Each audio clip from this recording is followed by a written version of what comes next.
आपके जो गाने हैं अल्लाह के बंदे हंसें और अब तक के जितने भी गाने आए हैं बाबुल में, तो सभी उस गानों को इतनी अच्छी तरह से गुनगुनाते हैं, क्योंकि आप जो गाते हैं वो दिल से गाते हैं। तो उसके बारे में कुछ जानना चाहूँगी कि क्या एक अलग से फ़ील होती है आपको गाने के साथ, किस तरह से आप गाते हैं? जी, मैं एक्चुअली ज़िंदगी को बहुत महीन तौर से समझता हूँ, बहुत बारीकी से समझता हूँ। मेरी दृष्टि में ज़िंदगी बस खा लेना और हग लेने का ही नाम नहीं है जी। इस पृथ्वी पर हर काम जो भी मैं करूँगा वो बड़े दिल से करूँगा, मेरी ऐसी सोच है। मैं यदि आपको पानी भी पिलाऊँगा तो वो भी आपसे मुख्तलिफ अंदाज़ होगा। आप जैसे पिलाएँगे, आप जैसे जिएँगे, उससे बहुत डिफरेंट होगा मेरा काम। तो जब मैं इतना अवेयर होने का मुझे भगवान ने अभ्यास कराया, क्यों कराया? क्योंकि मुझे मेरी परवरिश ही ऐसी हुई है। मैं बहुत ही उतार चढ़ाव के जीवन को देखते हुए अब तक आया हूँ, अब तक की यात्रा में। तो उससे शायद मुझे एक बल मिला है कि कैसे जीना है, ये मुझे समझ आ गया और मेरे तरीके से मतलब मुझे समझ आ गया। और वो तरीका शायद दुनिया को इसलिए पसंद आता है क्योंकि उसमें मैं बड़ा प्रगाढ़ता से जुड़ जाता हूँ। मैं जब गाता हूँ तो मुझे लगता है कि मैं महसूस करूँ तो ही गा पाऊँगा।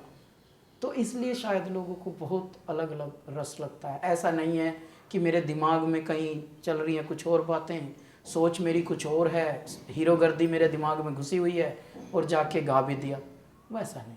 मतलब गाना मेरे लिए ऐसा है जैसे भाई मैं पैदा ही इसके लिए हुआ हूँ और भगवान ने आज यही मेरी परीक्षा लेनी है, तो अब आपको प्रूव करना है। तो जब मुझे प्रूव करना है तो उस मोमेंट पे तो मेरे बस की कुछ और है ही नहीं अलावा 100% अपना काम करने के। तो मैं चाहे जिंगल गाऊं, चाहे फिल्म का गाना गाऊं, चाहे मैं सोचता भी थोड़ा इंटेंस हूँ, तो मैं जो लिखता हूँ वो भी ऐसा लिखता हूँ जिसमें जो कि मैंने अभी एक गाना लिखा है हमारी एल्बम का कि भारी भारी अचरज पास पड़ोस करें इतराने में। मतलब मेरा जौबन इतना भरपूर है कि जब मैं या तो लड़की भी आप बोल सकते हैं, सपोज़ ये लड़की है कोई, मानवीकरण अगर करें तो ये बोलती है कि भारी भारी अचरज पास पड़ोस करे इतराने में और कोर्ट कचहरी बंद पड़ गई भग्गी पड़ गई थाने में। मतलब मेरा जौबन देख के लोग डर रहे हैं और सब पे असर हो जाता है मेरे जौबन का। मतलब I am too hot that people can really get carried away. Okay, so भारी भारी अचरज पास पड़ोस करें तराने में, कोर्ट कचहरी बंद हो गई भग्गी पड़ गई थाने में। और रह भीतर भीतर का है शोर, ऊपर ऊपर का है शोर, भीतर भीतर हैं सब चोर, सारे के सारे मुझोर, बातों का कोई और न छोर। जी में मुखोटे ये बदल बदल के, जो बन छल के, जो बन छल के।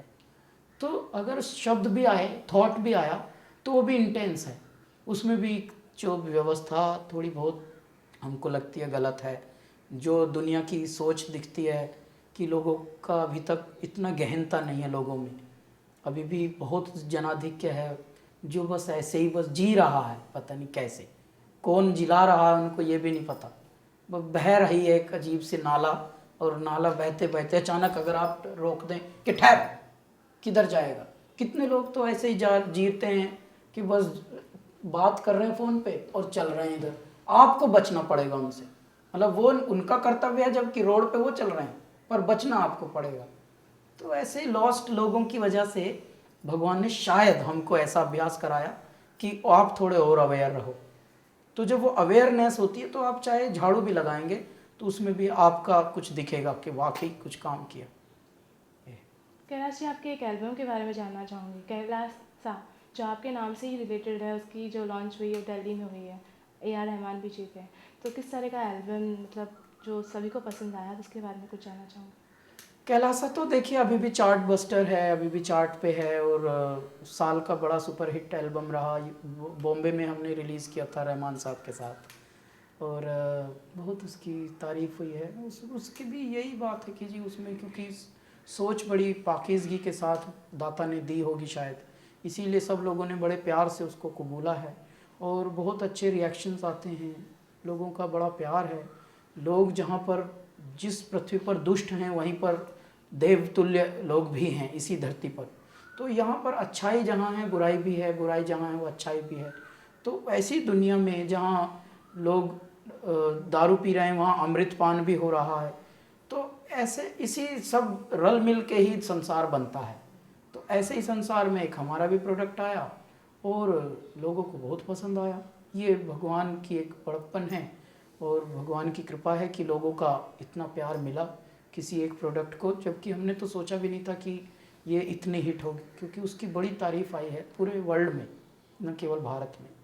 और उसके बोल, उसके लेखन, उसका कंपोजिशन, इन सब के बारे में अच्छी फीडबैक मिली है। उसमें कोई एक खास गाना जो आपका जो बहुत पसंदीदा हो?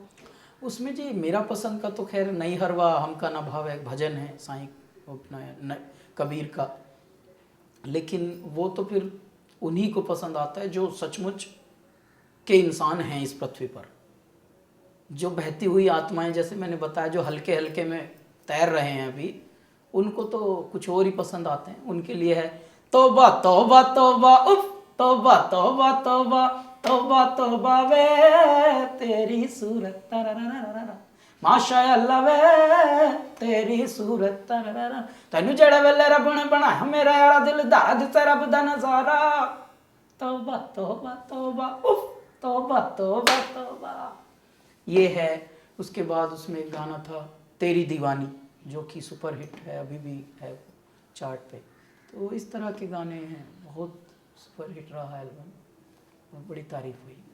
तेरी दीवानी अब भी लोगों के दिमाग पे सर चढ़ के बोल रहा है, तो मैं चाहूँगी कि वो गाना भी एक बार आप हमें सुना दें। तूने क्या कर डाला, मर गई मैं, मिट गई मैं तो जी, हाँ जी, हो गई मैं तेरी दीवानी, दीवानी तेरी दीवानी, दीवानी।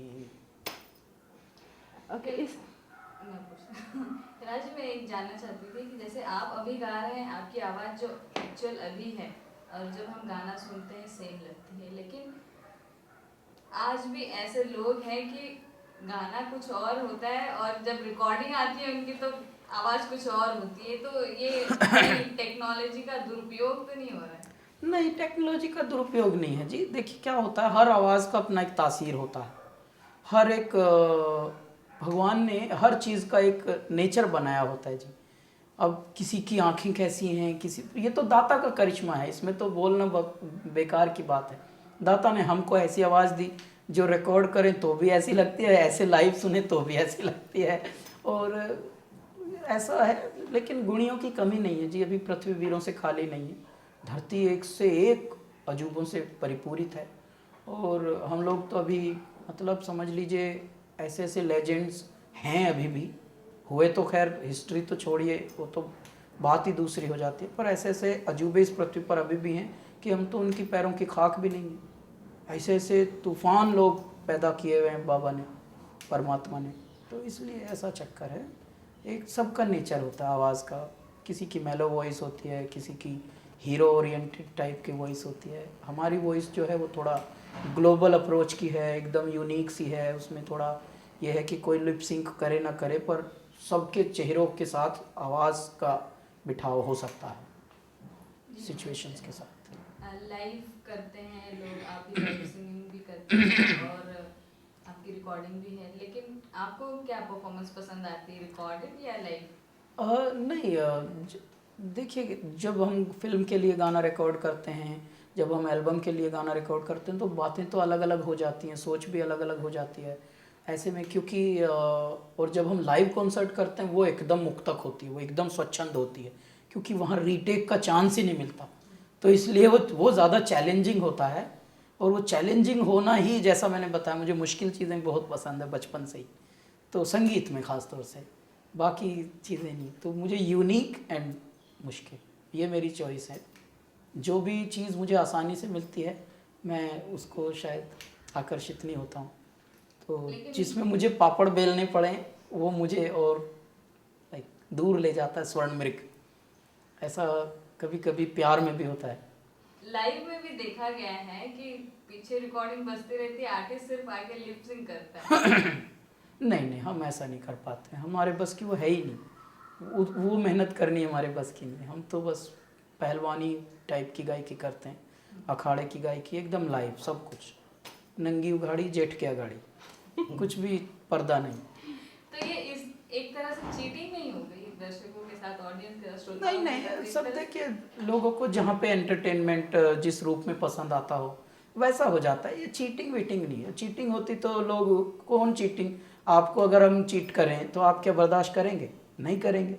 और अगर तीसरा आदमी बोले कि जी आपको ये चीट कर रहे हैं और आप इनको चीट कर रहे हैं, तो वो बात ऐसी लगेगी, अरे भैया ये क्या मूर्ख हैं क्या, हम इनको चीट कर रहे हैं, इनको पता नहीं लग रहा, तो आप ज़रा खामोश रहिए, वैसी बात लगती है। तो इसलिए कोई चीट नहीं कर रहे, उनको भी मज़ा आ रहा है, उनको वैसे ही मनोरंजन का मज़ा आ रहा है भाई। तभी तो इतने डीजेज बज रहे हैं अब लोग डीजे पे भी नाच लेते हैं, लाइव में भी नाच लेते हैं, एक जैसी बात। अपने अपने स्वाद की बात होती है एक्चुअली, अपने अपने, जैसा मैंने बताया कि जितना गुड़ डालता है इंसान वैसा ही मीठा हो जाता है। अब जब लाइव किसी को गवाना होता होगा, शायद बजट की चीज़ें आती होंगी और भी चीज़ें होती होंगी, उसके प्रोडक्शन वैल्यूज़ होते होंगे, उसमें सेटअप की भी समस्या आती होगी, ये सब चीज़ें होती होंगी। गाने के साथ साथ आप म्यूज़िकल इंस्ट्रूमेंट्स भी बजाते हो, तो किस तरह के इंस्ट्रूमेंट्स आप पसंद करते हैं बजाना? मैं तो जी हारमोनियम पे कंपोज करता हूँ, और मेरे दोस्त हैं नरेश कामत, वही म्यूज़िक हमारी एल्बम का सब बनाते हैं। और जो फिल्मों की गायकी करते हैं वो हम सभी म्यूज़िक डायरेक्टर्स के लिए करते हैं। आप एक सक्सेसफुल सिंगर हैं, तो आपके ऐसे कुछ सोच है कि मुझे आगे जाके किसी एक जो बहुत ही सक्सेसफुल सिंगर जिससे आप चाहते हैं कि मैं उसका गाना चाहता हूँ, तो ऐसे कुछ विचार हैं आपके? सिंगर का गाना हमको, जी सिंगर का गाना थोड़ी, सिंगर के साथ कि गाना, जैसे लीजेंड रह चुके मोहम्मद रफ़ी, लता मंगेशकर, उनके किसी के साथ। हाँ जी, मतलब मेरी देखिए, मैं क्या है, मैं आपको बताना चाहता हूँ जी, मैं कभी भी कुछ भी उम्मीद नहीं रखता हूँ, ना मैं प्लान करता हूँ, ना मैं सपने देखता हूँ। मैं बस परमात्मा देखते हैं मेरे बिहाफ पे सपने भी, और मेरे बिहाफ पे वही उम्मीद भी रखते हैं, मेरे बिहाफ पे वो प्लानिंग करते रहते हैं। मुझे खुद नहीं पता मैं कल क्या करूँगा। अब मैं 5 साल का अगर पीछे अपना इतिहास देखूँ तो एक भी दिन मैंने प्लान कुछ नहीं किया। लोग मुझे बहुत सलाह देते हैं, ये कर लो, अब ऐसे कर लो, night this is the time you should do this is the time you should do that. मुझे पता ही नहीं कि आज तक अगर मैंने होशियारी दिखाई, जहाँ जहाँ मैंने होशियारी दिखाई वहीं मैंने मुँह की खाई। तो इसलिए अब मैं होशियारी कम दिखाता हूँ, मैं बस एज इट इज़ चलता हूँ, अवेयर होकर। राह में कांटे कहाँ हैं, फूल कहाँ हैं, बस ये देख लो तो संभल के चलो, जहाँ कीचड़ है वहाँ से पैर बचा लो, दैट्स ऑल। अपने आप ही फिर दाता अपने आप रचना रचे हुए हैं, चीज़ें हो रही हैं हर दिन की। अब पता नहीं, क्या पता कल क्या लिखा है हमारी तकदीर में। पता लगा आशा भोसले जी के साथ ही कुछ गा रहे हैं, लता जी के साथ कुछ गा रहे हैं, पर ऐसा मेरे दिमाग में अभी ऐसा नहीं है कि मैं बस इन ख्वाबों में जीऊँ और प्लान करूँ और बड़ा इसके पीछे पापड़ बेलूँ, अप्रोच लगाऊँ और पॉलिटिक्स खेलूँ। वो सब उसकी बजाय मैं अपना बस अपना नेक नियति से अपने काम पे ध्यान दूँ, मेरी ऐसी सोच है। नहीं, जैसे आशा जी का एल्बम आया है, आशा एंड फ्रेंड्स, उनके जो भी पसंदीदा या जो कह लें उनके दोस्त हैं उनके एल्बम में। हाँ, ये तो एक आप एक तरह का, मैं कॉन्सेप्ट बता रही हूँ कि ये अभी एक आप बहुत बड़े सरप्राइज़ की बात है कि शमीर टंडन जिन्होंने ये म्यूज़िक किया है आशा एंड फ्रेंड्स का, और वो बता रहे थे कि आशा जी खुद चाहती हैं कि मेरे साथ एक गाना गाएंगी और या एल्बम में कुछ काम करेंगी। तो मैं तो मतलब सुन के मुझे यकीन भी नहीं आया ये बात कि कोई, मतलब भगवान अगर इस पृथ्वी पर ऐसा बात कर रहा हो, संगीत की तो वो देवी मानी जाती हैं लता जी, आशा जी, और वो ऐसी बात कर रहे हो, तो मैं तो एकदम लगा कि तुम मुझे भैया डरा रहे हो ये बात बोल के। तो लेकिन शमीर बोल रहे थे कि नहीं नहीं, आशा जी ने खुद इच्छा जताई है, तो इस बात से बड़ी खुशी मिली। तो देखिए जब होगा, बस अभी हम वर्ल्ड टूर पे ज़रूर जा रहे हैं आशा जी के साथ, पूरा 1 महीने साथ में काम करेंगे, सोनू निगम, हम, कुणाल गांजावाला और आशा जी, तो मज़ा आएगा बहुत।